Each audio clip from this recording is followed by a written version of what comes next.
Hey guys, back to my vlogs.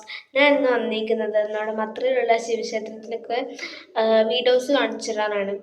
അവിടെ എന്തൊക്കെ തരം പൂജകളാണ് ഓരോ ദൈവത്തിന് ചെയ്യുന്നത്, അതുപോലെ അവരെങ്ങനെയാണ് ആ പൂജകൾ ചെയ്യുന്നതിനെ കുറിച്ചിട്ടുള്ള വീഡിയോസും നമുക്ക് കാണാം.